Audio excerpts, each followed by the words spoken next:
Los días 29 y 30 de mayo, el Paraninfo del Colegio Universitario de Zamora acoge un encuentro único dedicado al misterio, la investigación y los fenómenos inexplicados. Durante 2 jornadas se darán cita Álvaro Collantes, Miguel Pedrero, Carlos Gabriel Fernández, Nando Domínguez, Miguel Ángel Moyano, Bernardo Turrado, Juanjo López, Marcelino Requejo, Marina Requejo, Iván Pérez Chana, Maica García, Mabel Guerrero y Virginia Refollo. Un programa que incluye conferencias, grabaciones en directo, rutas nocturnas y una investigación paranormal en entorno histórico. Fantasmas, ovnis, símbolos, códigos, augurios de muerte, contactos con el más allá y enigmas históricos formarán parte de este encuentro único. El evento culminará con una mesa redonda abierta al público. Misterio en Zamora. Una cita con lo desconocido.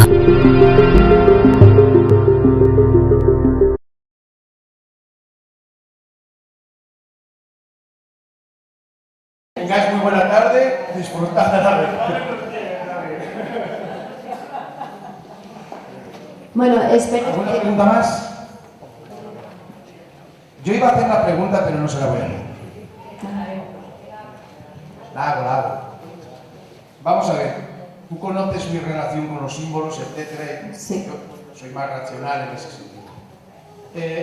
¿No será que toda esa simbología, quién ha atribuido, o sea, quién ha dado poder al número 13, quién ha dado poder al tetragramatón, quiero decir, será que no, que con el paso del tiempo, eso ha sido, de la misma manera que la alquimia ha dado origen a la química, la simbología y los códigos no pueden, o sea, que en la era de la razón esto pueda no estar de acorde con los tiempos en los que vivimos? Quiero decir con esto. Si nosotros preguntamos a alguien si un martillo es bueno o es malo, ¿qué diríamos cualquiera de nosotros? Claro, depende de la conciencia con la que se use el martillo, porque el martillo puede colgar cuadros preciosos, tenemos aquí algunos artistas de los que, pero también podríamos matar a alguien, ¿no? Entonces, ¿quién le atribuye ese poder? Yo no he hablado de poder. No, el del símbolo. Vale, pero es que no estamos hablando de poder. Aquí se interpreta desde una forma que a mí no me gusta absolutamente nada hablar. Esto tiene poder, lo otro no tiene poder. No, tenemos que verlo desde una forma vibracional. De hecho, cada símbolo sagrado tiene una vibración, cada número tiene una vibración. Lo que tú decías, la alquimia, al final lo que tú decías de la alquimia, los símbolos y los signos son alquimia. Es cómo afectan sobre algo, y no es que sean modernos o no modernos. Nosotros podemos ser los más modernos del mundo, pero la forma en la que actúa la energía del Sol, de la Luna, de los planetas sobre nosotros pueden pasar miles de años y sigue siendo la misma. Por eso lo importante es que todo esto que alguien dejó escrito o que comprobó anteriormente, a día de hoy, aunque pasen 5.000 años, va a seguir estando en auge. Pero no es... La gente ve la magia como un prestidigitador. La saco de aquí, no sé, 25 billetes de dólar. No, la magia es la transformación y la transmutación. Independientemente de sea material o espiritual, porque se habla de transmutar pues, los metales en oro, ¿no?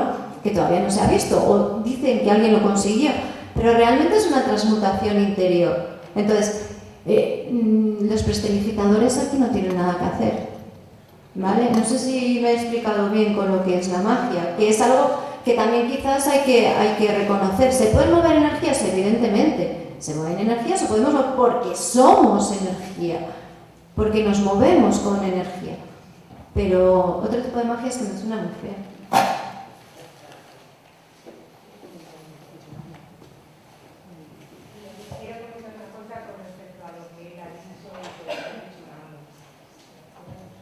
Nando ha estado hablando del símbolo del tetragramatón, tú has hablado de magia y ella ha hablado de energías. Yo, por ejemplo, a nivel personal, supongo que porque yo tengo una vibración y una energía diferente a la de otros, igual que la tienes tú, igual que la tiene ella, cada vez que me han regalado un tetragramatón, se me acaba rompiendo alguno de los trozos del tetra. Tengo 3 y cuando me lo he puesto yo siento que me quema, literalmente. Y cuando ha preguntado Teresa sobre cuál es tu símbolo, me ha resultado muy curioso porque yo he estado años buscando cuál era como mi amuleto, mi símbolo de protección y demás. Y lo he conseguido encontrar este año, que no pensaba que fuera este porque lo rechazaba muchísimo, que para mí es el árbol de la vida con la piedra que tiene. Y siento que este es el mío porque creo que mi vibración en este momento va con él. De momento el tetra no está en consonancia con mi vibración. Lo comento por lo que decías de la magia, no sé. Sí, ahora vamos, Claro, no. vale, ahora vamos a ponernos un poco en cuestión de lo que tú dices que pasa con el tetragramatón. La explicación más esotérica sería: el tetragramatón se rompe porque hace su efecto. Dicen que del tetragramatón huyen diablos y demonios.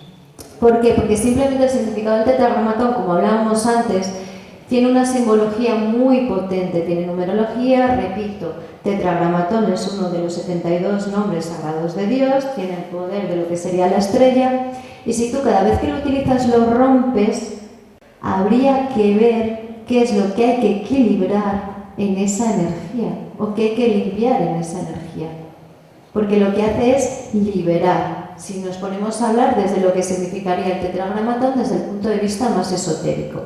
Tú me dices el árbol de la vida. El árbol de la vida sabemos que es el germen de todo, pero el árbol de la vida lo que hace es equilibrar y equilibra energías. Entonces, quizás lo que tienes que hacer ahí es ver por qué una cosa se rompe y en la otra te equilibras. ¿De acuerdo?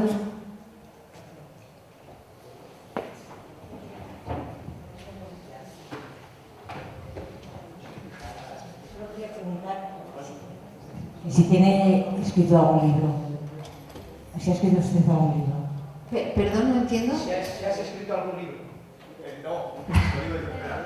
No, pero la estoy mareando para que lo escriba.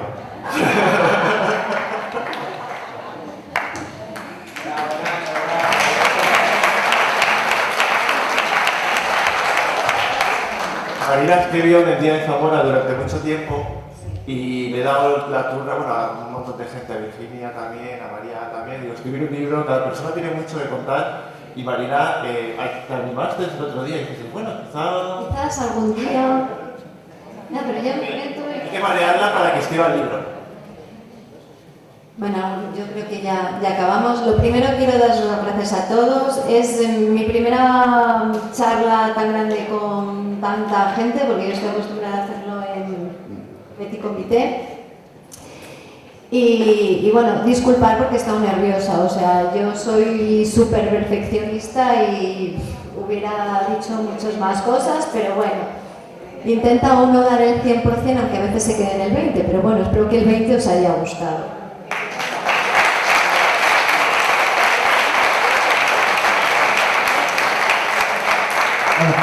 Gracias gracias Marina, gracias Nando, gracias a todos los que habéis estado presentes y ahora vamos a hacer una pausa para comer, que necesitamos, yo por lo menos como simple mortal necesito comer. Y a las 5 volvemos con Carlos Gabriel Fernández y la charla Contactos Tecnológicos con el Más Allá, es muy interesante. Y tendremos también a Iván Pérez a las 6 con el misterioso cráneo del Reino de León. Creo que es muy interesante porque vais a poder ver el cráneo in situ, ¿vale? Vais a poder verlo y yo creo que es muy interesante. Haremos un receso de 30 minutos y después haremos una mesa redonda, ¿vale? Desde las 19:30, bueno, vamos con un poquito de retraso, hasta las 21, ¿vale? Entonces, estáis todos invitados a ver. Gracias. Iván, por favor, ven aquí un segundo.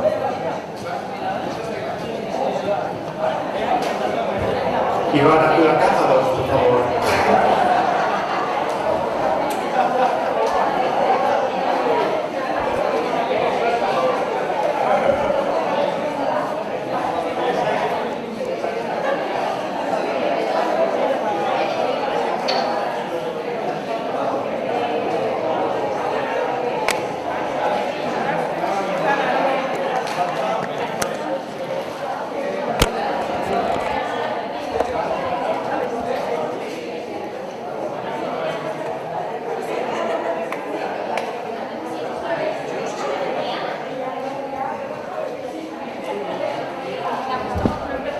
por favor, tenemos fuera un libro de visita y nos gustaría que dejaseis vuestra huella con un mensaje o una simple firma, ¿vale?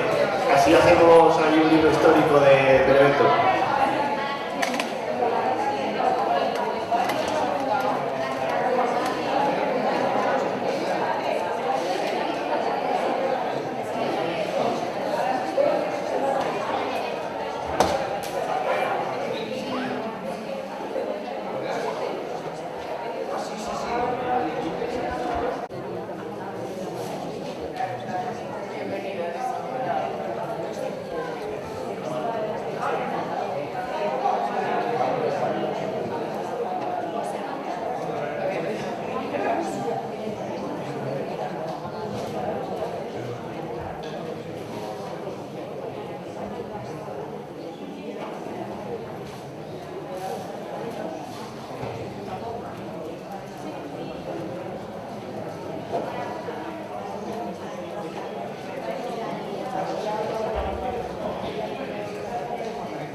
Bueno, gracias a Marcelino y a todos los ponentes que han estado ayer, que han estado hoy.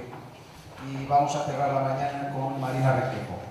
La mayoría de las personas que estáis en esta sala la conocéis, pero la conocemos, yo también la conozco, o no, no sé, no sabe. Eso. Marina Requejo, que nos va a traer la charla, la ponencia El misterio de los símbolos y códigos. Marina Requejo es diplomada en Ciencias Empresariales y actualmente estudiante de Neurociencia. Durante un largo tiempo fue columnista de temas de misterio en el periódico El Día de Zamora. Formada en angeología, chamanismo, registros akáshicos, enseñanzas herméticas, maestra en Reiki, coaching y meditación, es, como a ella le gusta decir, una investigadora insaciable del mundo del misterio. Lleva 13 años dirigiendo el Centro Mystic Home de Zamora, un lugar con identidad y alma propia. Demos una calurosa bienvenida a Marina Requejo.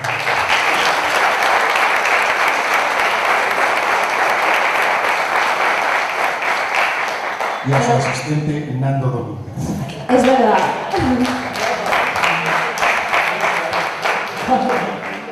Marina siempre se nos echaba para atrás. Pues traemos a este y me quito yo. Y digo, no, este año no. Este año te tocaba hablar. El año pasado iba a hablar, pero al final no habló. Así que creo que para mí es una de las charlas que estaba deseando escuchar. Marina tiene gente que... Es que es muy mal.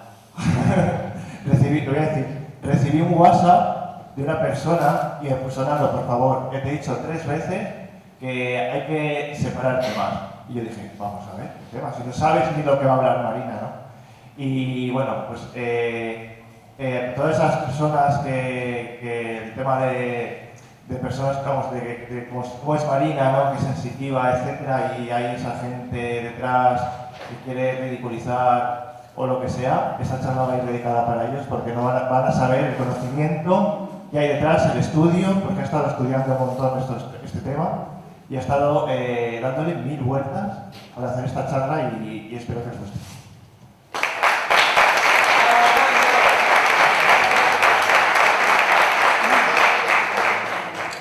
Lo primero, muchas gracias, pero aquí está una persona muy importante para mí, que es mi maestra, que me dice, Sancho, déjalos que ladren.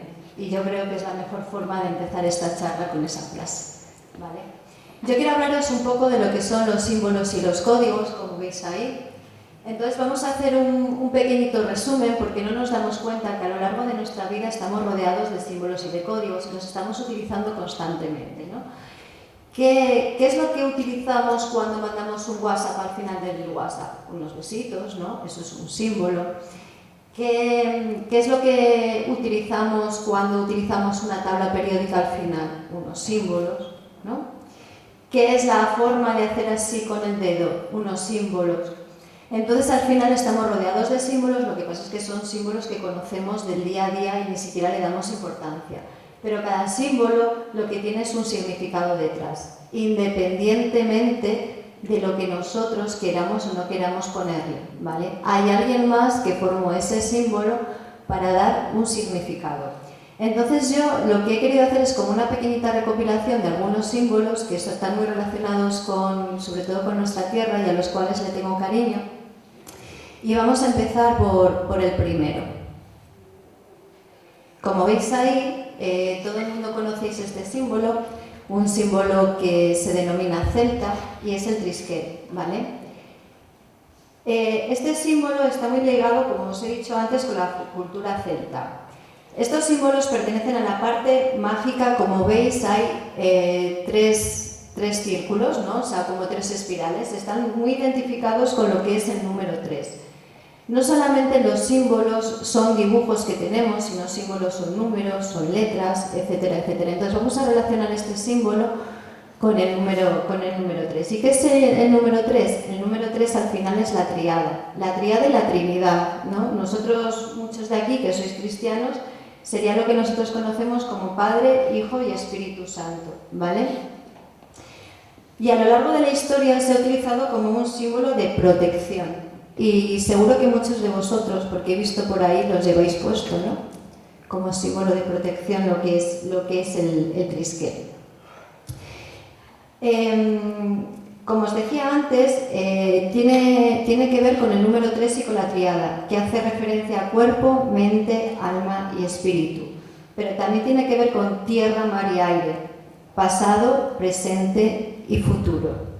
Las espirales a lo largo de la historia lo que nos habla también es como si fuera un viaje hacia la vida, y como veis hay 3 espirales en cada uno de los brazos que podéis ver ahí. El trisquel para mí, porque ahora vamos a ver la trisqueta para poder diferenciarlo, ¿vale? Porque aunque parece que pasan allá, ¿os dais cuenta? Aunque parecen iguales, que muchas veces la gente los une, ¿vale? No tienen una parte en común, pero no son lo mismo. Y para mí el trisquel, el que habíamos visto antes, tiene que ver más con la parte masculina. Este que tenemos aquí enfrente, que es el trisquel o nudo, que así es como se le reconoce, vemos que están 3 bucles entrelazados, en forma de nudo continuo. Está exento, como podríamos decir, de principio y fin, no como el primero, que hemos visto que llega a un punto y tiene como un fin que puede ser hacia adelante o hacia atrás. Este, como vemos, está entrelazado y representa el infinito. Se le conoce como el símbolo de la bruja, ¿no? Todos hemos visto embrujadas, efectivamente, y se le reconoce como el símbolo de la bruja. Pero se le reconoce como el símbolo de la bruja por algo muy característico, porque según las creencias, este símbolo lo que nos representa es el despertar de los poderes de la psique. Entonces, todo lo que vemos más allá, o todas estas informaciones que nosotros tenemos o nos llegan, hay veces que lo que están son cortadas. Es un nudo que es un símbolo que está estrechamente vinculado con lo femenino. Acordaros que el otro que hemos visto, que muchas veces se confunde, es lo que está más relacionado con la parte masculina y este está más relacionado con la parte femenina. Es un amuleto que se relaciona con la fertilidad, ya que como hemos hablado de la parte femenina, se relaciona más con la fertilidad. Podemos decir que este es un símbolo que representa lo eterno, lo indivisible y el equilibrio. ¿Os dais cuenta? Parece lo mismo, pero en realidad no es lo mismo. Yo quería empezar esta charla diciendo que muchas veces nos ponemos símbolos o nos ponemos cosas en el cuerpo, o que parece que siempre todo es protección percepción, pero quizás todos deberíamos de saber un poquito lo que llevamos puesto. No por nada, sino por curiosidad, porque a lo mejor pensamos que es para una cosa y después es para otra, independientemente de la creencia, ¿vale? Pero no es lo mismo a lo mejor llevar un anillo de boda que un anillo de pedida. Entonces yo creo que sería interesante que investigáramos sobre los símbolos. Perdonad un segundo. Hemos tenido un problema porque creo que falta una imagen. No, falta una. Bueno, esta me vale. Voy a hablar sobre esta porque nos falta una. No sé lo que hemos hecho, que nos falta una imagen, ¿vale? Veis aquí lo que es una estrella de 5 puntas, ¿vale? Imaginaros que quitamos todo lo que tiene dentro, ¿vale? Y solamente nos quedamos con un pentagrama, la estrella de 5 puntas, esa estrella que nos enseñaban a hacer cuando éramos pequeños sin levantar la mano, ¿de acuerdo? ¿Qué es lo que representa esta figura? Representa realmente lo que es la figura del ser humano. Sería como el microcosmo, ¿vale? Como podéis ver, la punta de arriba de la estrella lo que representaría sería la parte de la cabeza, ¿de acuerdo? Y después tendríamos las 4 extremidades, ¿vale? La cabeza, en esta representación del pentagrama, es lo que, como si dijéramos, representa la parte de lo divino, o la parte del pensamiento, como hemos dicho. Pero en el pentagrama lo que representa es la parte de lo divino. Mientras que las 4 picos inferiores lo que nos representan son los 4 elementos: fuego, aire y tierra, y agua, perdón. Hay diferentes religiones que también reconocen, o tradiciones, que también reconocen lo que es el pentagrama, como la neopagana, que lo que nos dice es que hay un equilibrio y una supremacía espiritual sobre lo material. Y repito, supremacía de lo espiritual sobre lo material. Y después os explico por qué. Según la tradición cristiana, era muy utilizado sobre todo por la parte primitiva del cristianismo.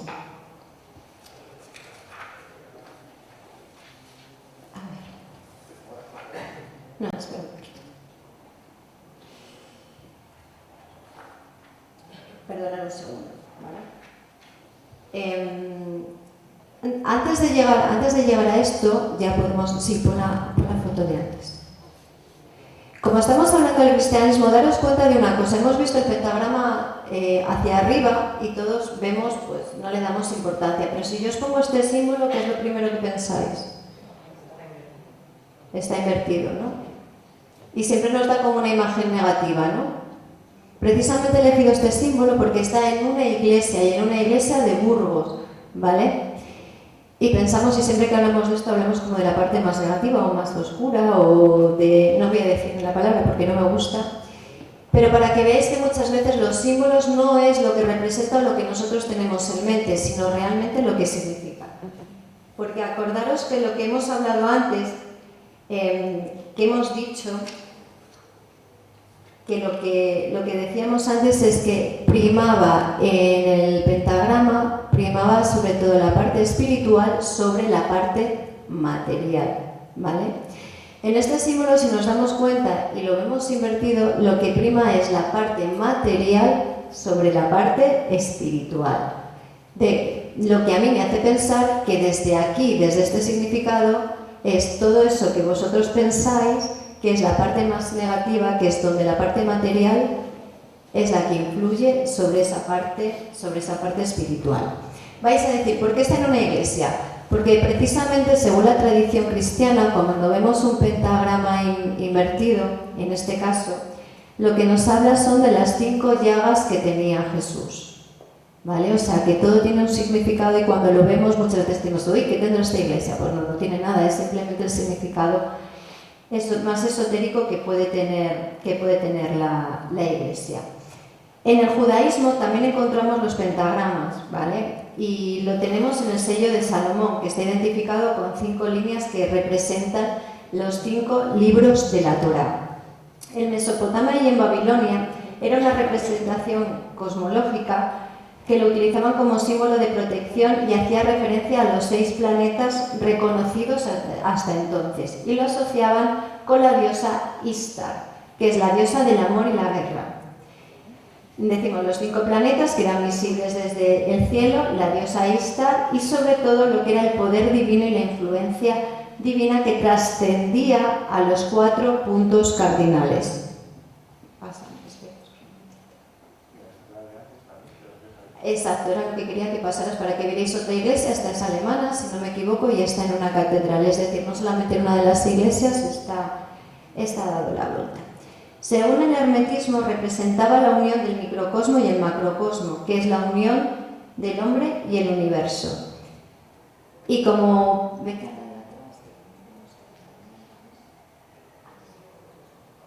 Vale. Imaginaros esta estrella, que es lo que os decía, sin nada, ¿vale? Lo que es el pentagrama. Y si nos vamos un poquito a Leonardo da Vinci, ¿no? Leonardo da Vinci hacía honor, por decir, a esta estrella con el hombre Vitruvio. Todos conocemos lo que es el hombre Vitruvio, ¿no? Y una de las poses del hombre Vitruvio, precisamente, era la forma del pentagrama. Leonardo da Vinci para mí era un gran hermético y tenía muchísimo conocimiento tanto de símbolos como de conocimientos que otros no tienen poder para llegar a ellos, es decir, conocimientos y filosofías muy herméticas. Vamos a pasar al tetragrama. Perdonad un momento, pero como ha habido un cambio aquí de fotos... Bien, vamos a ir ya... No, pasa la otra. Me estás adelantando las fotos. Sí. Venga, aquí tenemos el tetragramato. Sí.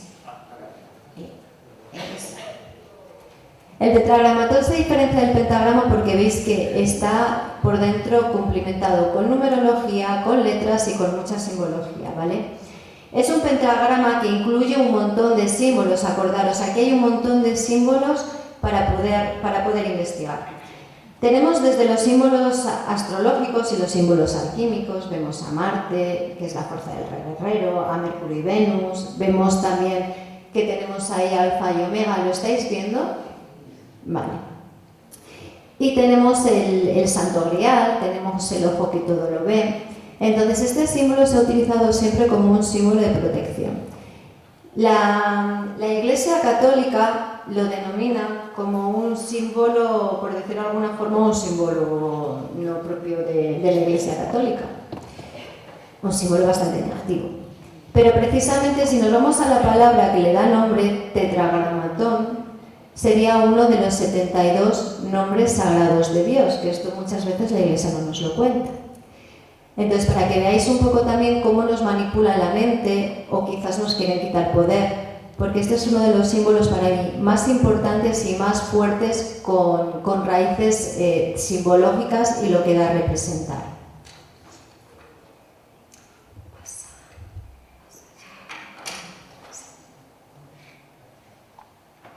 Bueno, aquí quería hacer un juego con vosotros, porque si lo mismo que ha pasado antes con el pentagrama normal del pentagrama invertido, si yo os pongo este símbolo, ¿lo conocéis?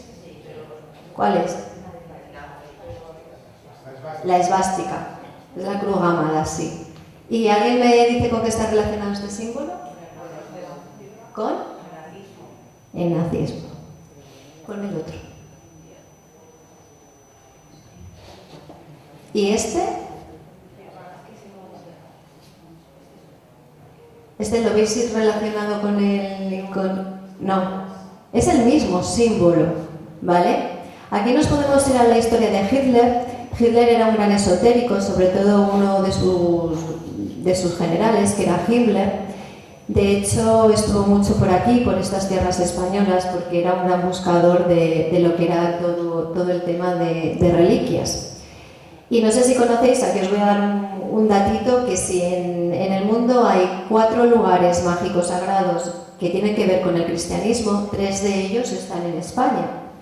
Uno es Santo Toribio de Liébana, uno es Caravaca de la Cruz, evidentemente Santiago de Compostela y el otro sería Jerusalén.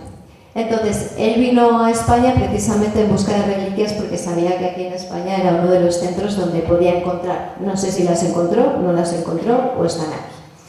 Y lo que quería que os fijarais es que es en la disposición que tenéis en en esta esvástica, en esta cruz gamada. Aquí la veis que está en posición normal. Si vamos atrás, pon la otra. Es la misma, pero no es la misma, porque hay una inclinación de 45 grados, ¿vale? La esvástica lo que es, como un símbolo utilizado de protección, lo que hace es movimientos. Si veis, son como hélices que lo que hablan son de movimientos, pero esta no es la misma que la otra, por su inclinación. Es una inclinación de 45 grados. Y claro, todos nos pensamos, si Hitler tenía un conocimiento, vamos a decir hermético, si Hitler sabía que esto era un símbolo de protección y él lo puso directamente para protegerse o para hacer lo que hizo, ¿por qué le salieron al final tan mal las cosas?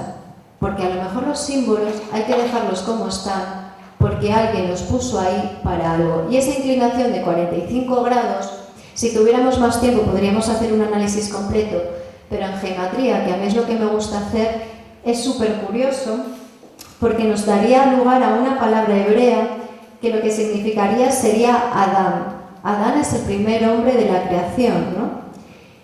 Y su significado es el padre de la nueva humanidad. Pero si seguimos trabajando sobre este símbolo y seguimos trabajando con lo que es la geometría, llegaríamos a una identificación que nos daría, como si dijéramos la ecuación 2ADN. ¿Os suena de algo? 2, quitamos ADN. ¿Qué era lo que Hitler quería hacer? Quería hacer un solo ADN, una sola raza. Entonces, a mí lo que me da a conocer es que no solamente era un loco, sino que era un conocedor incansable, impenetrable de lo que son el conocimiento hermético. Vale.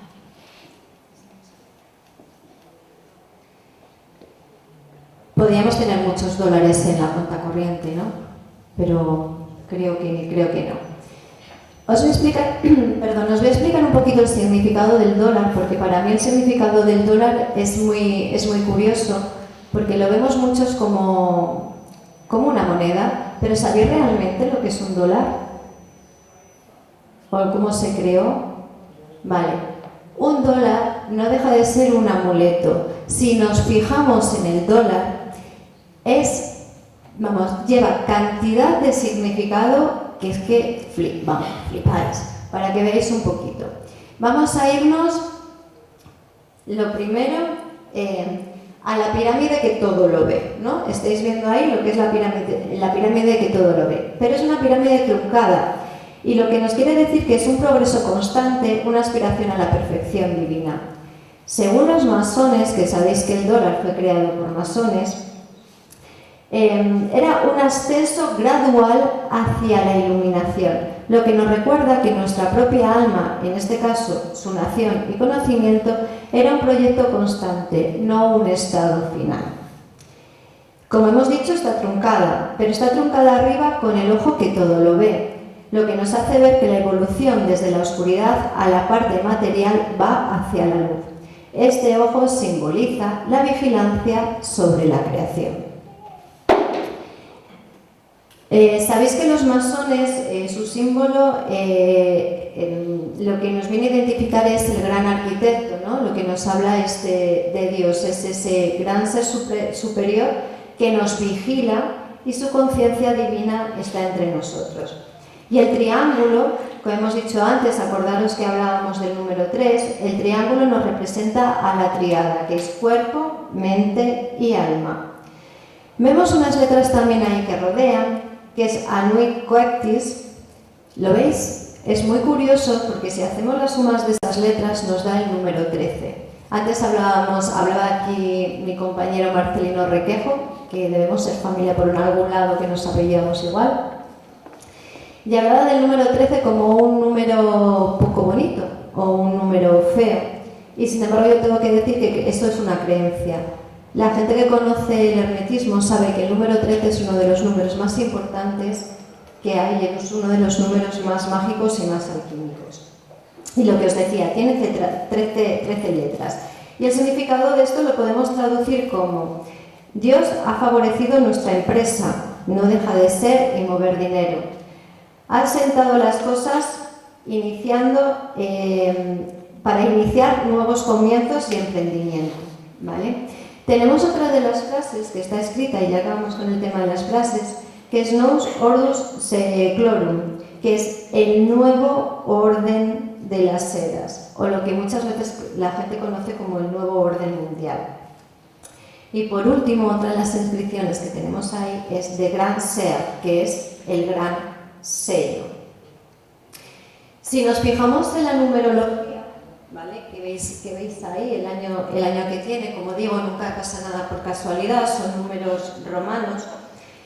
Y el número es 1776, que si lo hacemos por numerología nos daría el 3. Volvemos otra vez a la tríada.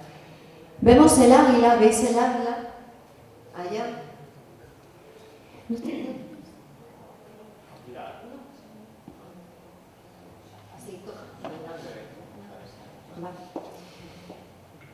Bien, tenemos el águila, que el águila es como una representación de lo que es el poder, la abundancia y la libertad, aparte de la independencia.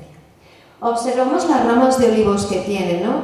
Vemos que tiene, en la parte de allá, sujeta unas ramas de olivo.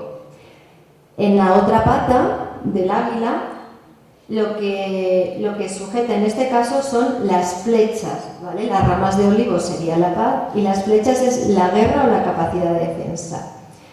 La orientación del águila mira hacia el olivo, es decir, mira hacia la paz, hacia buscar la paz. Y vemos también un escudo. ¿Veis el escudo? Las estrellas que tiene el águila en la cabeza, ¿vale? Y después la inscripción que hay abajo. ¿Por qué lo voy dejando así? Porque si os dais cuenta, en el escudo que tiene el águila, y contáis la cantidad de bandas que hay 13 bandas. Si miramos la cantidad de flechas que sujeta el águila, son 13 flechas. Si seguimos mirando las hojas del olivo, son 13 hojas de olivo. Y si vemos la estrella que hay arriba de la cabeza del dólar, serían 13 estrellas. Es decir, quien ideó este dólar tenía un conocimiento hermético brutal. Pero vamos a ir un poquito más allá. La imagen que representa esa estrella es una estrella de 6 puntas. Y la estrella de 6 puntas es la conexión del cielo con la tierra y la conexión de la tierra con el cielo. Y es la estrella judía que llaman muchos y es un símbolo de protección. Para que veáis un poquito que el dólar, aparte de verlo como un billete, es un amuleto total. ¿Cuál es el tema principal que yo aquí os quiero hacer ver? Que salgáis a la calle, os fijéis en todo y ver que nada está puesto por casualidad. Todo tiene una explicación. Y cada cosa, cada símbolo que vemos no es aleatorio. Y aquí en el dólar yo creo que es súper significativo el verlo, ¿no? Bien.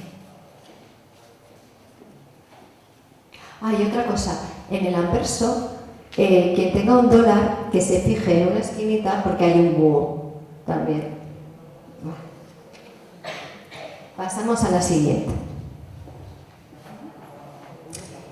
¿Conocéis esta? Esta es la bandera de la Unión Europea. La bandera de la Unión Europea fue diseñada en 1955 por Sarsen Heydt. Era un pintor de Estrasburgo y fue aprobada el 8 de diciembre de 1955. 8 de diciembre sabemos que es el día de la Inmaculada Concepción.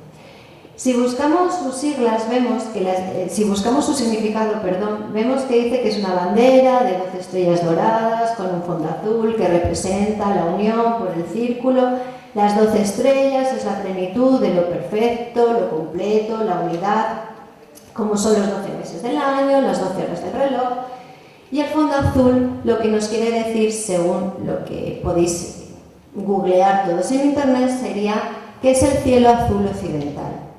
Pero lo que tenéis que tener en cuenta es que Arsène era un gran católico, por lo cual lo que quiso representar en esta estrella es la parte del Apocalipsis 12:1, ¿vale? ¿Por qué? Porque dice que apareció del cielo una gran señal una mujer vestida de sol, con la luna bajo sus pies y en su cabeza una corona de 12 estrellas. Él era un gran católico y lo que quería hacer honor con esto era a la corona de la Virgen.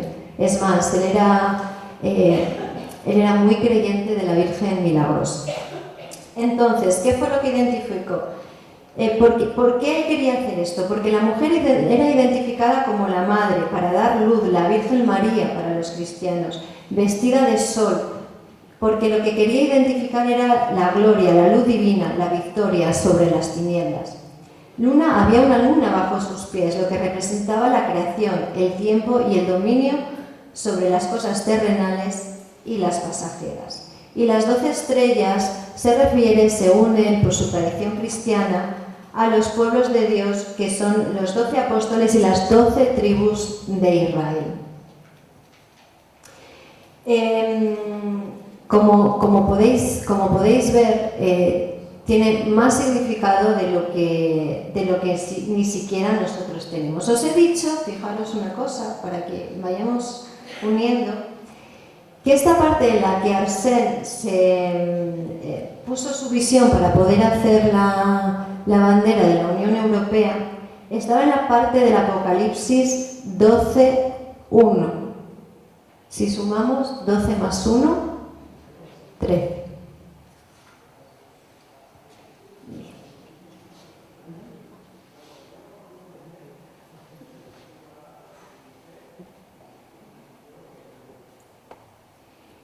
Otra de las cosas que me parece curioso, para decirlo, que no sabía si deciroslo o no, pero me vais a llamar pesada, para que las casualidades todavía sean más casualidades, esta bandera fue aprobada el 8 de diciembre de 1951, el día de la Inmaculada Concepción, ¿verdad?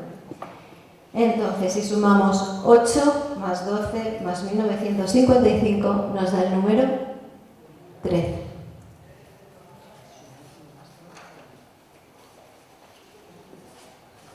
Pasamos a la siguiente. Perdonad que sea un poco pesada con esto, pero todo lo que pasa en nuestra vida, no sé si es casualidad o causalidad, pero para que vayáis viendo que todo tiene un hilo conductor, ¿vale? Y aquí vamos a empezar un poco con los códigos. Los códigos es como si dijéramos una concentración de símbolos muchas veces y tenemos códigos que saltan por todos los sitios en nuestra vida. Imaginaros, simplemente ya en nuestro ADN sería un código de ADN. Y quiero empezar, por ir un poco más deprisa, por uno de los códigos que a mí me ha impresionado muchísimo, ¿vale? Yo no sé si habéis oído hablar de un juego al que todos seguros hemos jugado, que es el juego de la oca. ¿Habéis oído hablar del juego de la oca? Vale, ¿sabéis que es un código oculto? Lo conocéis, ¿no? Os voy a hablar un poquito. Aquí tenéis un disco, que es el disco de Festos, que se dice que es el antecesor del código de la oca. Yo tengo mis reminiscencias y para mí como antecesor del símbolo de la oca no tiene mucho. Simplemente es una espiral con diferentes dibujos, pero no le encuentro yo mucho sentido con el juego de la oca, ¿vale? Se ha comentado siempre que el símbolo de la oca es un código oculto y lo que identifica o lo que nos expone allí sería el Camino de Santiago, ¿vale? Vemos un poquito las raíces más antiguas que algunos historiadores asocian su origen, como os decía antes, al disco de Festos, pero para mí no tiene gran significado. Vamos a ver un poco el tablero de la oca. Este es uno de los tableros de los primeros que se conocen y vamos a empezar contando cuántas ocas hay en el tablero. ¿Las podéis ver desde ahí? Vale, ¿sabéis cuántas hay? ¿Pueden ser 13? Son 13. Son 13. Como hemos explicado antes, sabemos que el número 13 es un número alquímico por excelencia y es uno de los números sagrados y poderosos que representan la unidad divina, el amor y la transformación. ¿Vale? Se dice que este juego de la oca es un juego templario, ¿no? Es un juego que hicieron los templarios. ¿Por qué decimos que es un juego templario? Porque lo que representan son unas ocas. Las ocas eran representativas de los templarios. Pero vemos que están puestas de una forma secuencial. Y vemos la primera oca que está en la casilla número 5. ¿Cuál es la siguiente? Vale. Cuenta las casillas entre medias. 4, 5, 6, 7, 4. 5 y 4, 9. Volvemos a lo mismo. Decimos que los templarios están muy representados con el número 9. De hecho, se dice que 9 fueron los primeros que crearon la orden del Temple. Seguimos avanzando en las casillas, que es muy interesante. Vemos que cada lugar de las casillas, o cada casilla, representa una de las partes del Camino de Santiago. Entonces, como antes no había mapas y era muy peligroso recorrer el Camino de Santiago y lo tenían casi como en secreto, iban identificando al peregrino cada uno de los lugares donde querían donde podrían resguardarse, o donde había hoteles, o donde podría haber bandidos. Entonces ellos iban guiando precisamente por este código. Hemos hablado, como hemos dicho antes, que he venido repitiendo todo el rato, que hay una casilla que es hay un número que es el número 13, os he hablado del número alquímico número 13, ¿no? Bien, si os dais cuenta, aquí tenemos la oca, ¿no? Tenemos las ocas, tenemos el pozo, tenemos el laberinto, tenemos la muerte, tenemos un montón de figuras que rodean lo que es el juego de la oca. Pero hay una cosa muy curiosa, y hemos dicho que el número 13 es un número alquímico por excelencia, ¿no? Pero ¿qué pasa ahí? ¿Hay algo en esa casilla? No, esa casilla está vacía. ¿Os dais cuenta? ¿Sabéis que el número 13 con el tarot significa la muerte? Es decir, está identificado con el arcano de la muerte, que no tiene nada que ver con la muerte, sino simplemente lo que nos habla es de una transformación. Entonces, a mí me llamó muchísimo la atención ver que esa casilla número 13 estaba vacía. Y digo, no puede ser que unas personas, como son los templarios, con unos conocimientos herméticos tan extensos, tengan la casilla número 13 sin nada. Y digo, venga, vamos a investigar. Esto me llevó muchas semanas. Y precisamente estuve buscando dentro de lo que es los lugares que corresponden a cada casilla del tablero de la oca, y ahí me lleva a un monasterio que se llama el Monasterio de Santa María de la Real de Nájera. ¿Lo conocéis? Los que hayáis hecho el Camino de Santiago, ¿lo conocéis alguno? ¿Sí? Vale. Entonces, nos dice que era uno de los escasos monasterios con dependencia directa con la Orden de Cluny. La Orden de Cluny sabemos que está muy relacionada con la Orden Templaria, porque era un movimiento reformista que allanó el camino ideológico, espiritual y económico para los templarios. ¿Por qué asociamos el número 13 con este monasterio? ¿Por qué es lo que podemos asociar con este monasterio? Porque yo me volvía loca a la hora de hacer la investigación. Y precisamente la reina que estaba allí, que reinaba en aquel entonces, era la reina Blanca de Navarra, madre de Alfonso VIII. Esto os lo doy como una referencia. ¿Pero qué pasaba con ella?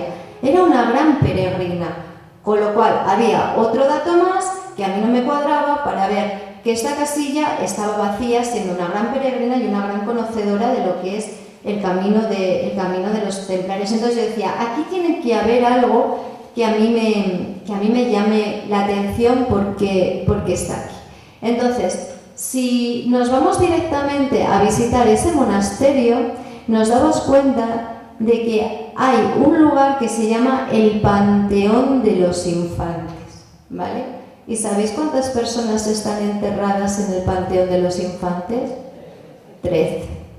Entonces ya hay relación de lo que podría ser el número 13, que simboliza lo que es la transmutación o la muerte, pero no la muerte física, con el número 13. Entonces ya me quedé un poquito más tranquila.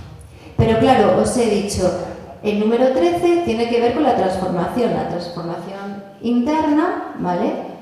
O la muerte en este caso. Y yo decía, ¿y dónde está la casilla de la muerte? Nos vamos a ir a la casilla de la muerte. 5 minutos. Venga, ya acabo con esto. Nos vamos a ir... Hay 20 16 diapositivas. No, venga, lo dejamos aquí y otro día seguimos. ¿Me buscáis la casilla de la muerte?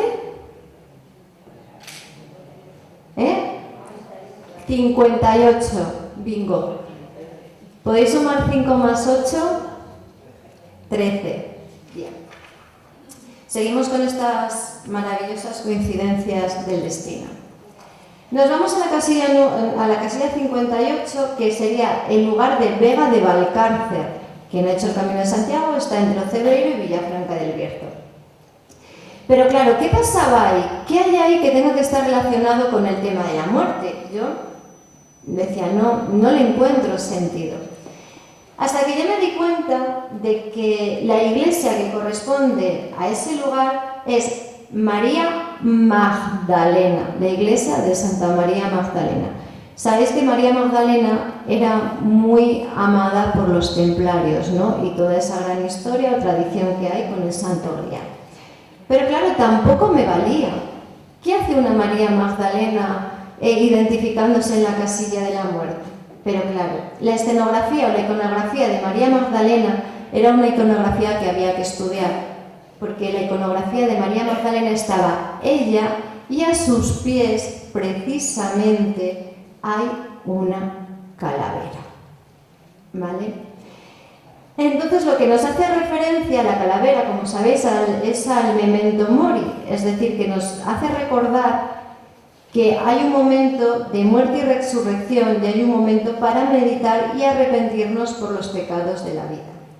Y esto me pareció tan curioso poder llegar, desde mi punto de vista, a esto, porque os puedo prometer que me llevó, pues no sé si un mes estar buscando toda esta información que no aparece en internet.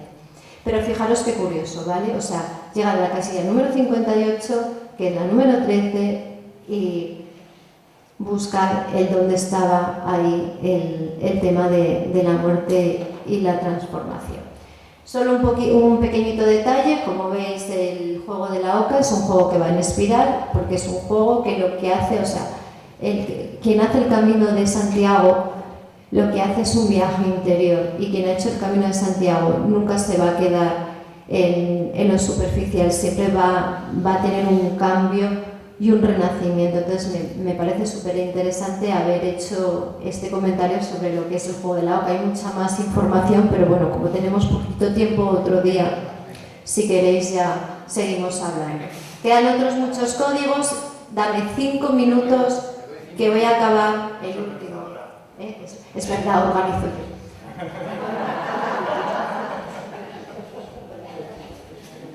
Sí. Bueno, como veis aquí voy a pasar rápidamente las diapositivas.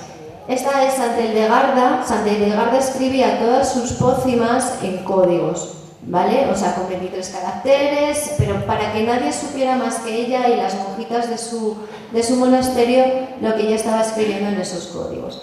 Después tenemos el famoso código Voynich, que no sé si vosotros lo conocéis. Se dice que es un código donde se habla de medicina, donde se habla de astrología, donde es el conocimiento del cuerpo humano, y es muy curioso porque ves que hay mujeres como metidas en diferentes sitios como si fueran venas, etcétera, etcétera. Nadie ha logrado descodificar el código Voynich, ni siquiera la inteligencia artificial, ¿de acuerdo? Vete pasándonos un poco más deprisa.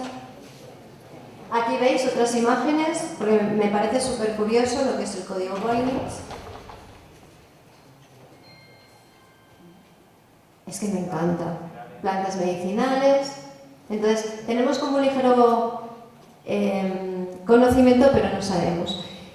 Y yo quiero acabar para mí con el código de los códigos, y no puedo irme sin hacer mención a él. Y los que me conocéis lo sabéis.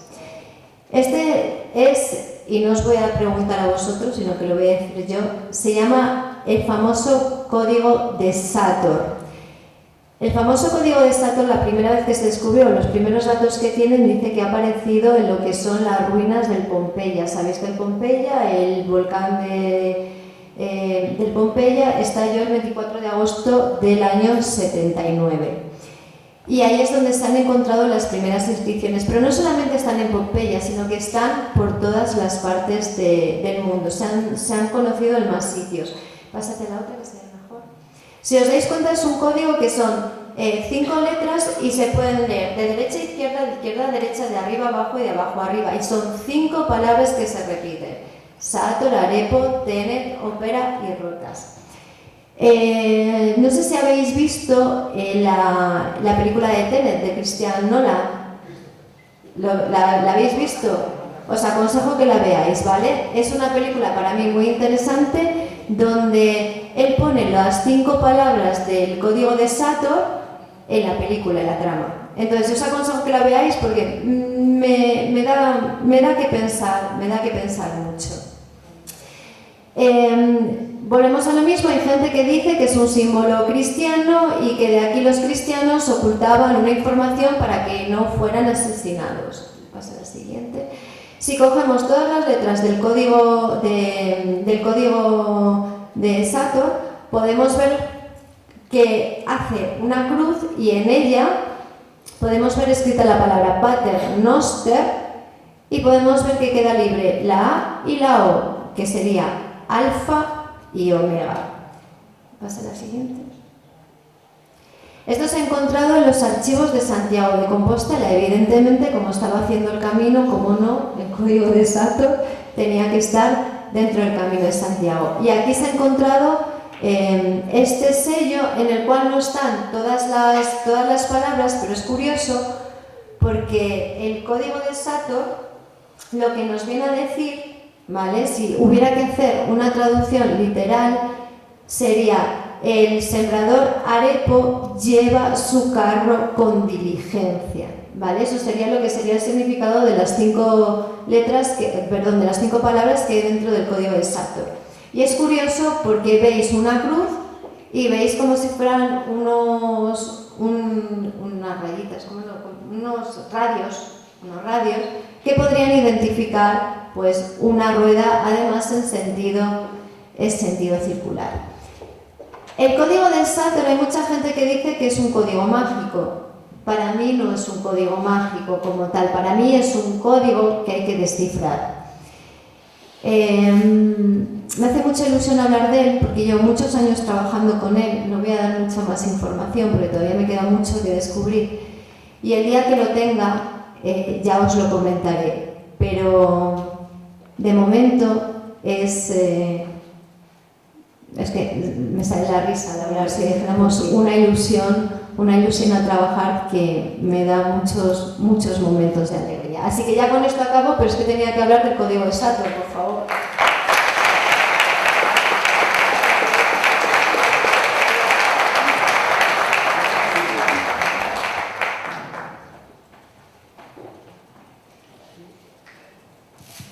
Yo en estas jornadas soy el símbolo de la Inquisición. Yo soy el que dice corta. ¿Alguna pregunta, chicos?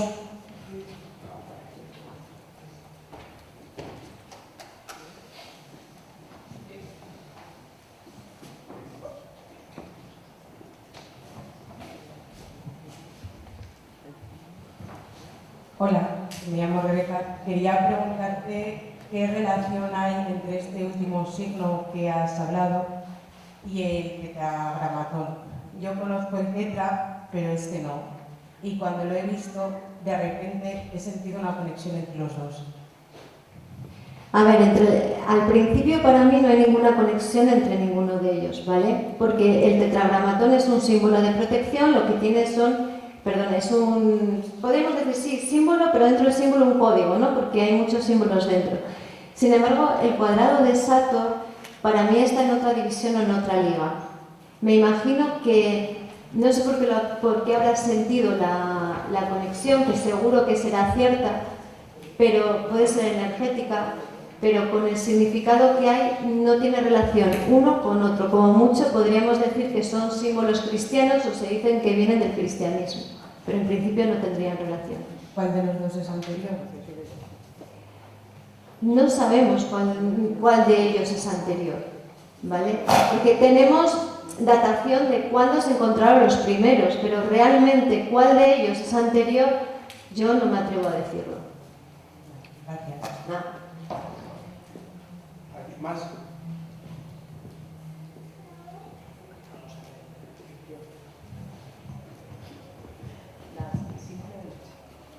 Simplemente, ¿nos puedes hablar un poquito del número 13? Yo me quedaba ahí un poco pillada. Vale, como os decía antes, el número 13 es un número alquímico por excelencia, ¿de acuerdo? Lo que pasa es que siempre se le ha dado como una interpretación negativa. También sabemos que la gente a las cosas que se supone que tienen poder o tienen un significado especial se les trata mal, ¿no? Entonces tenemos que decir, es un símbolo de mala suerte o es un símbolo que no es positivo.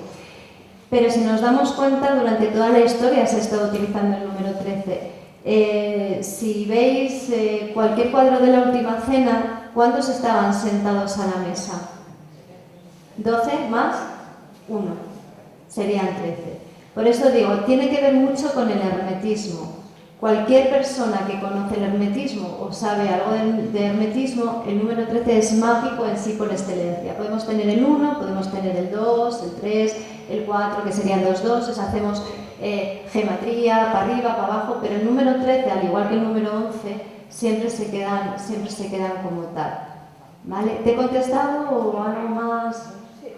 Es que hay tanta teoría sobre el número 13 que lo puedes ir viendo, pero sabes en el momento que aparece un número 13 que hay algo más ahí que quiere decir. Pero el significado, como os decía antes, es el significado de lo que es la transmutación.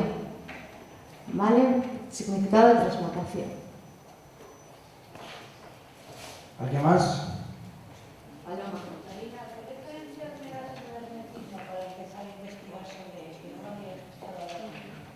¿Perdón? Sobre el hermetismo. Dime. ¿Muchas me puedes dar para empezar a estudiar un poco? Cuando hablo de hermetismo son de conocimientos que no están al acceso de todos. Pero esos conocimientos de que no están al acceso de todos lo tienen como partes muy concretas. No sé, todos conocéis a los masones, los rosacruces, martinistas, etcétera, etcétera. Ellos tienen unos estudios específicos que vienen de muchos años atrás, donde tienen esa sabiduría que no es accesible a todo el mundo. Pero si quieres buscar información sobre ello, tienes que ponerte en contacto con ellos para poder conocer muchas de sus investigaciones. Era una especie de ola o un estudio especial para... Ay, perdón, no te oigo bien. Pensé que era, no sé, una especie de ola o estudio especial sobre, no sobre estas diferencias, sino sobre algo concreto. El hermetismo es la sabiduría que hay, o sea, es todo lo que se conoce. Los herméticos conocen desde lo que es la parte mágica, todo lo que estamos hablando de los números, medicina, etc. Es como si dijéramos una sabiduría. Imaginaros la biblioteca de Alejandría, ¿no? Donde sería una biblioteca donde tendríamos absolutamente de todo. Serían esas sabidurías tan antiguas, pero que no están accesibles a todo el mundo. Hombre, me imagino que a lo mejor yo tampoco las dejaría accesibles. Perfecto, muchas gracias. Con todo lo que sabes, el don que tienes, ¿cuál es? Ella va por libre. Bueno, ahora no te doy el micrófono. Pero es que no te he oído, Teresa.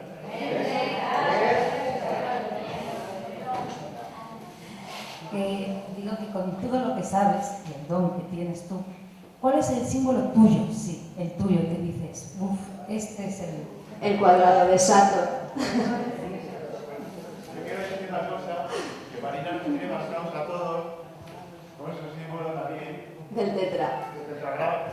Tetragramatón. El tetragramatón. A todos que veáis con un colgante de estos, somos compañeros y amigos de Marina. Yo no lo tengo. Pues, Yo soy tu amigo. Me voy. Pues no sé Bueno, por qué no lo tienes. tengáis muy buena tarde, disfrutad de la vez. Bueno, espera. ¿Alguna pregunta más? Yo iba a hacer una pregunta, pero no se la voy a hacer. La hago. Vamos a ver. Tú conoces mi relación con los símbolos, etcétera. Sí. Yo soy más racional en ese sentido. ¿No será que toda esa simbología, ¿quién ha atribuido, o sea, quién ha dado poder al número 13, quién ha dado poder al tetragramatón? Quiero decir, ¿será que no, que con el paso del tiempo eso ha sido, de la misma manera que la alquimia ha dado origen a la química, la simbología y los códigos no pueden, o sea, que en la era de la razón esto pueda no estar de acorde con los tiempos en los que vivimos? Quiero decir con esto. Si nosotros preguntamos a alguien si un martillo es bueno o es malo, ¿qué diríamos cualquiera de nosotros? Claro, depende de la conciencia con la que se use el martillo, porque el martillo puede colgar cuadros preciosos, tenemos aquí algunos artistas de los que, pero también podríamos matar a alguien, ¿no? Entonces, ¿quién le atribuye ese poder? Yo no he hablado de poder. No, del símbolo. Vale, pero es que no estamos hablando de poder. Aquí se interpreta desde una forma que a mí no me gusta absolutamente nada hablar. Esto tiene poder, lo otro no tiene poder. No, tenemos que verlo desde una forma vibracional. De hecho, cada símbolo sagrado tiene una vibración, cada número tiene una vibración. Lo que tú decías, la alquimia, al final lo que tú decías de la alquimia, los símbolos y los signos son alquimia. Es cómo afectan sobre algo, y no es que sean modernos o no modernos. Nosotros podemos ser los más modernos del mundo, pero la forma en la que actúa la energía del Sol, de la Luna, de los planetas sobre nosotros pueden pasar miles de años y sigue siendo la misma. Por eso lo importante es que todo esto que alguien dejó escrito o que comprobó anteriormente, a día de hoy, aunque pasen 5000 años, va a seguir estando en auge. Pero no es... La gente ve la magia como un prestidigitador. Ahora saco de aquí, no sé, 25 billetes de dólar. No, la magia es la transformación y la transmutación. Independientemente sea material o espiritual, porque se habla de transmutar pues, los metales en oro, ¿no? Que todavía no se ha visto, o dicen que alguien lo consiguió, pero realmente es una transmutación interior. Entonces, los prestidigitadores aquí no tienen nada que hacer, ¿vale? No sé si me he explicado bien con lo que es la magia, que es algo que también quizás hay que reconocer. ¿Se pueden mover energías? Evidentemente. Se mueven energías o podemos mover porque somos energía, porque nos movemos con energía. Pero otro tipo de magia es que me suena muy fea.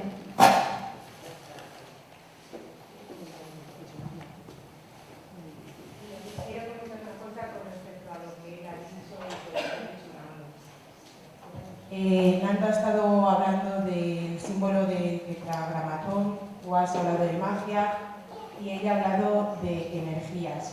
Yo, por ejemplo, a nivel personal, supongo que porque yo tengo una vibración y una energía diferente a la de otros, igual que la tienes tú, igual que la tiene ella, cada vez que me han regalado un tetragramatón, se me acaba rompiendo alguno de los trozos del tetra.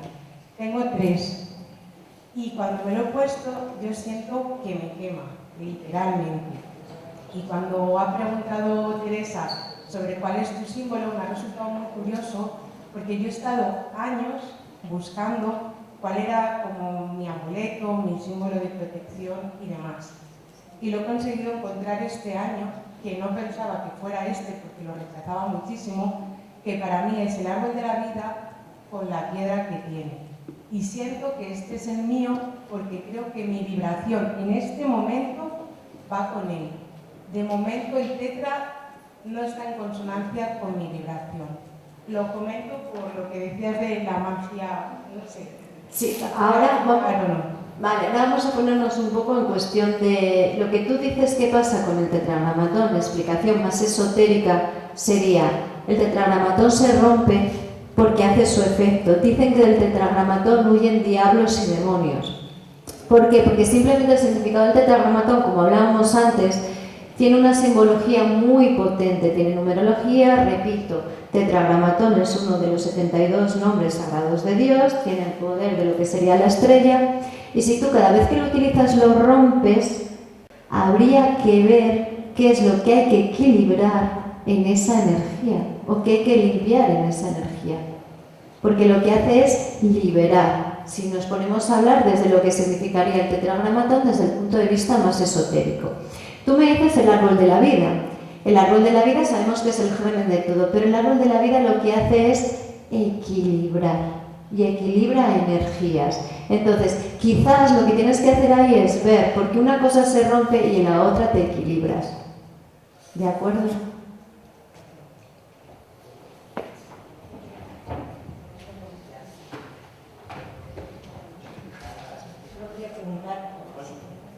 Y si tiene escrito algún libro. Si ha escrito usted algún libro. Perdón, no entiendo. ¿Si has escrito algún libro? No, pero la estoy mareando para que lo escriba.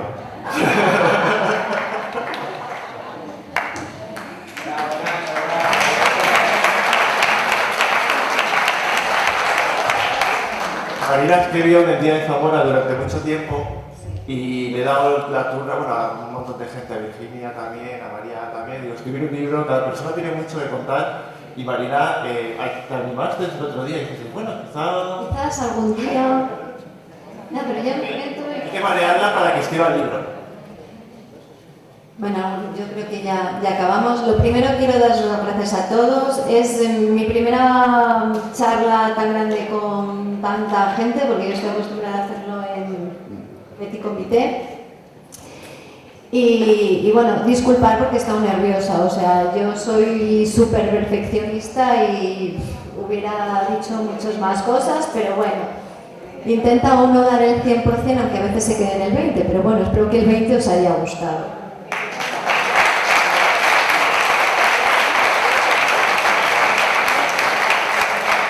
Bueno, gracias Marina, gracias Nando, gracias a todos los que habéis estado presentes y ahora vamos a hacer una pausa para comer, que necesitamos, yo por lo menos como simple mortal necesito comer. Y a las 5 volvemos con Carlos Gabriel Fernández y la charla Contactos Tecnológicos con el Más Allá, es muy interesante. Y tendremos también a Iván Pérez a las 6 con el misterioso cráneo del Reino de León. Creo que es muy interesante porque vais a poder ver el cráneo in situ, ¿vale? Vais a poder verlo y yo creo que es muy interesante. Haremos un receso de 30 minutos y después haremos una mesa redonda, ¿vale? Desde las 19:30, bueno, vamos con un poquito de retraso, hasta las 21, ¿vale? Entonces, estáis todos invitados a ver. Gracias. Iván, por favor, ven aquí un segundo.